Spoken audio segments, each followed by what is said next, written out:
Wait, acha pi. Oh my God, Dad. Kumbe zako.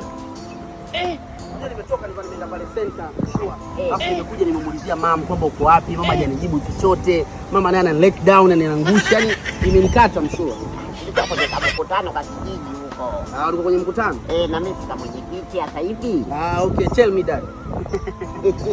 Vizuri lakini. Sema long time sasa hivi naona at least unakuwa umetupia, sio kama kipindi kile ulikuwa mazingzeng.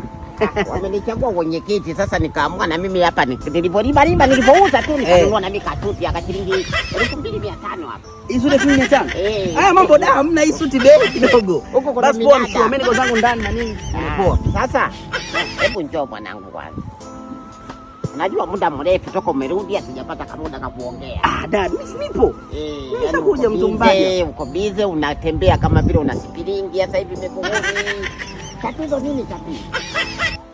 Na umekwenda mjini mwaka wangapi unaenda wa 6? Sure, mimi nimetoka zangu town, nimekuja kijini kwa ajili ya kuja kuwasalimia. So nakuwa natembelea washikaji wana basi nakuwa nimemaliza.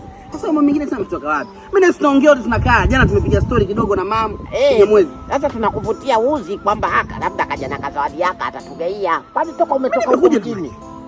Umekuja na kitu gani umetuletea wazazi wako? Maji. Dad, look. Huu ni maji. Dona.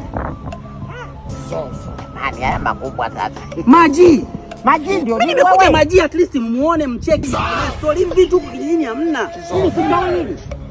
Hili towi hili maji. Dad, sio towi, huu ni maji. Hamna towi la hivi. Huu nimetoka naye Kinondoni siri. Makubwa. Yaani sio wewe na mama wote. Ukistaajabu ndani una kilabuni. Huyo ndio nani anaitwa? Maji. Maji ndio nini sasa?